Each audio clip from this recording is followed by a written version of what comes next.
Hansa-kompaniet. Eller hur? Trycka på de knappar kanske. Det.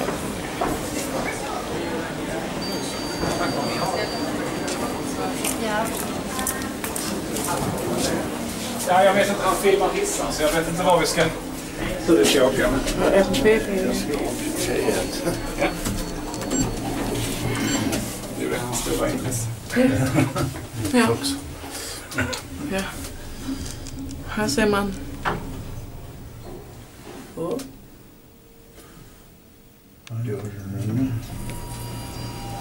Han lägger upp filmerna på YouTube.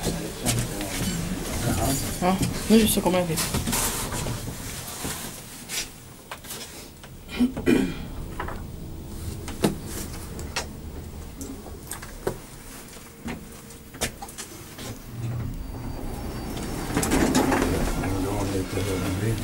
Ja, jag vet inte vad vi ska väl åka upp nu då, eller?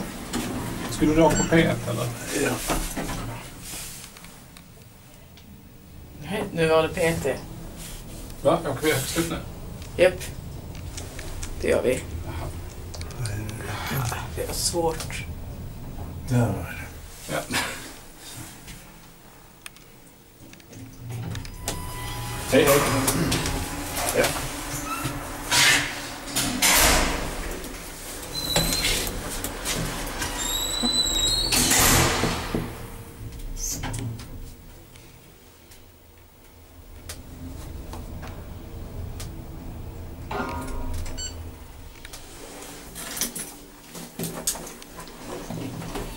Da.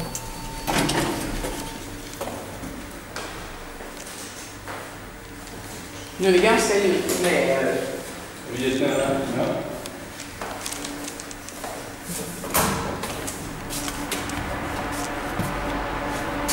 Oj. Här låter mycket. Ja. Så. Det är inte högt upp då. Det är högt upp nu.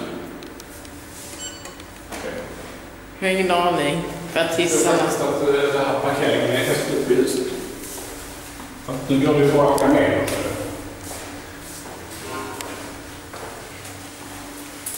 Här är vi högst upp. Jaså? Kan jag åka med här? Så koncentrerad nu. Ja, jag vet. Du ser de här hissarna. P. Jag vet aldrig riktigt vad man har. Men jag trodde plan P där. Jo. Och så. Men det kunde man kanske räkna ut om man hade ansträngt Ja, sig. jag har åkt dessa hissar många gånger och har fortfarande aldrig riktigt fattat. Nej.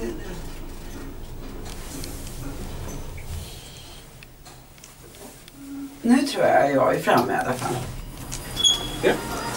Ska vi gå runt också då? Det är bra. That's it.